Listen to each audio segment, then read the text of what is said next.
I'm back at project house number 3, and today going to be working on installing some recessed can lights into the ceiling down here in the basement. I just have to decide where my layout for these lights, and then I'm going to start installing them. I know the first one's going to go over in here, and then I'm going to have to take them that way because I have this duct here that runs right through this joist. So I'm going to start one in here, then have the second one be over there, then another one over there, then eventually make my way back over here. I'm not sure if I'm going to end up with 4, 5, 6, but we'll see. I'm going to lay it out, install them, and hopefully this doesn't take long. These can lights install super easy. They come with the nails pre on them. You just line it up, tap them in, and basically good to go. So the first one is in. Just a couple nails here, and then I'll work on getting it all wired in after I get them all in. The next one I'm going to put somewhere over there, and then I'm going to work my way this way. Then here's the second one, just lining it up, tapping it in. Again, these go in there super easily. The nail even comes at a little bit of an angle, so you kind of hit it at an angle and then it straightens out when it gets to the end. So I decided for right now, I'm just going to keep it at 3. I'm going to have one here, one over there, and another one over there. So what I'm going to do now is drill the holes to get these wires between these, get them all wired up. I've already put a switch upstairs and it comes down to this wire right here. So I will wire this up, and I'm going to connect it in here to this junction box. But right now I'm just going to drill the holes, pull the wire, then I'll hook everything up.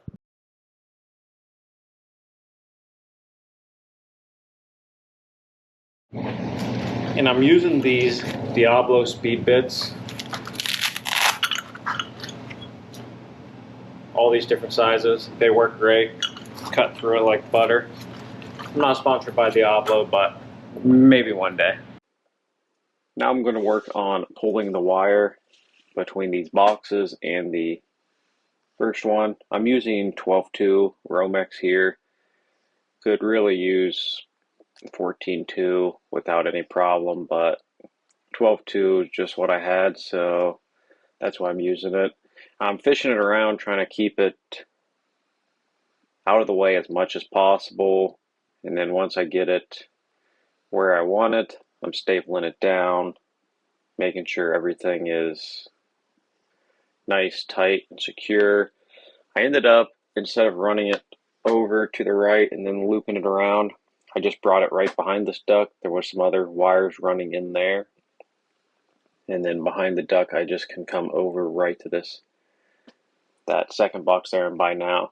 The first box I went to, that box is where the original power is going to come in, and then it's going to actually feed the other 2 boxes. These can light housings had a push connector which would accept 3 wires, so essentially you can run 2 lights off each light you have. So I'm just fishing the wire here. Once I got this one through, then I was like, oh, there's that water line, so I had the measure cut, and now I'm just pulling it through there. This went pretty smoothly, and it's all going to get painted, the ceiling in here, so you won't see all that yellow eventually. Now that I have all the wire pulled, I'm going to hook up all the wires to these 3 lights. Then after I have all of them hooked up, then I'll hook it up in there to the switch, kill the power. I want to keep the lights on so I can see as long as I can. I'm going to knock out these, use these little knockouts to hold these wires in place, and then connect them in there. It's pretty simple. I'll put on time lapse as I do that.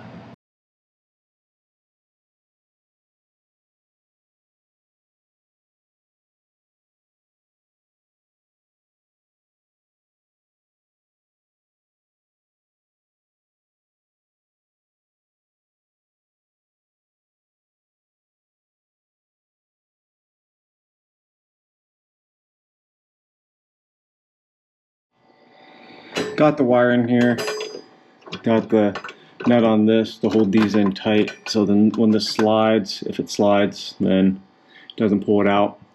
These will be easy. I'll just strip a little off here.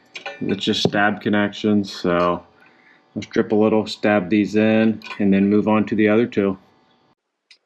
What I'm doing here is really simple. I'm just using my wire strippers, stripping a little bit of the coating off the wires, or the protective sleeve, and then I'm just pushing them to connect them all. I'm not sure how good that video turned out if my hand was in the way, but it just pushed to connect, and I put these in here, clipped. Now this is good. These are all on here tight, so if this slides, it doesn't pull these wires in and out. Now I'm gonna go work on the other two and then hook it up over there. This one's gonna be the same process. Pull the wires through with a lock nut to hold them in there, strip them down, connect them. This is the second box. I didn't get a video of the third box. My GoPro died, so I wired up the third one, then I changed the battery out for the rest of this video. Now I'm getting ready to hook these wires into the main. This one here is my switch. I'm going to use black as my always hot. So my black here will go in the black over here. Then my white will go on the black here, and that's going to send power to my lights. And then the white in this one will get hooked up to the white in here, and the grounds will obviously be all tied together. I'm going to do as much as I can with the lights on before I kill the power, because unfortunately the breaker that's on is also my light. That is a really nice light I got on Amazon. I'll put a link to it down below. It was like 50 bucks and it's super bright. I'm loving it. But let's get back in here, get some of this done. I'm switching back to time lapse. Now what I'm going to do is the two wires that I pulled in there, I'm going to take the sleeve off of them, strip them down, get them all ready to go. I'm going to connect my one black with my white. That's going to be my switch power. Again, the white's going to be my power coming down from the switch, and black's going to be power going into my lights. So when I took those wire nuts off, these had no twisting together at all. A lot of the electrical in here I've already went through and replaced, but that's pretty much consistent with what I found.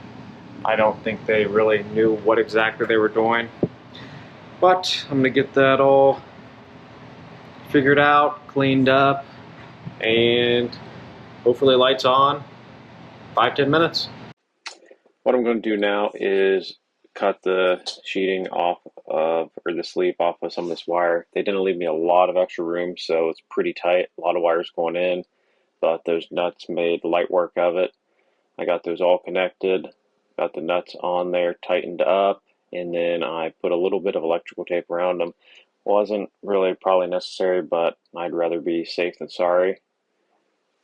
Yeah, so getting all this wrapped up, and then the power is going to be coming back on.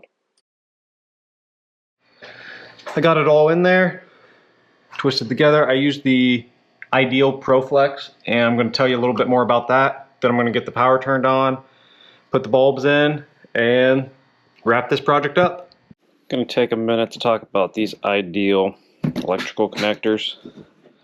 They sent me this little box here, and this is their new line of the Twister ProFLEX, and I've been really impressed with them. This little guy, for how small it is, it can have up to 4 number 12 AWG wires in it, and then this one you can have up to 4 number 10 AWGs in it. And they also have this middle size. I used these for the first time on that project that you guys just watched, and I was overly impressed with them. This little skirt on them is really nice. They were super easy to twist on. I didn't have any problems with, like, when you got like 4 wires you're trying to put them on, didn't have any problem with the wires coming out or anything like that. It held them super great. These were super easy to twist. These are by far the best wire nut I have ever used. I would highly recommend them if anybody's looking for wire nuts. These Ideal ProFLEX wire nuts are awesome.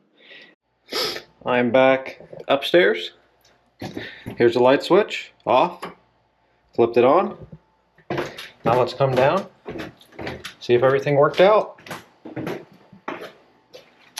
There we have a light there. I didn't put a light over here in this corner because there's really nothing back there right now. But on this side, we have a light there and a light there. So I'm going to go up, turn this light off, close the windows, and see how good it lights this place up by itself. Here's down in the basement with the windows shut, that big light off, and it lights it up pretty good. It's nice. We got some light down here for working around. Got the laundry room over there. I might eventually add more lights over by the laundry area and more on this side, because right now on this side I only have one. I put it by the electrical panels because that would be nice to see over there, but over there is still pretty dark, so I might end up adding one over there. I'm really not sure.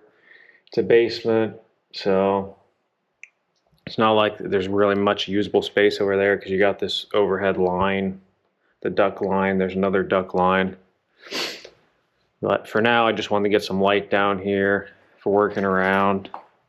Let me know what you guys think. Should I add another light on this side or that side, or should this be pretty much enough light?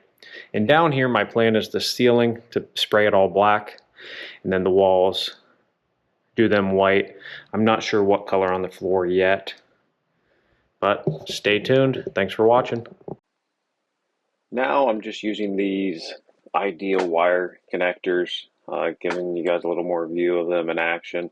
I'm at my friend's chicken shed, and we're bringing some power into the chicken shed. So I'm actually just using the small one here, just to connect a few wires together, and they work so easily. Keep them in there nice and snug, so no complaints at all with them. By far the best wire connectors I've ever used. Ideal's not paying me to say that. They're just awesome. Thanks for watching.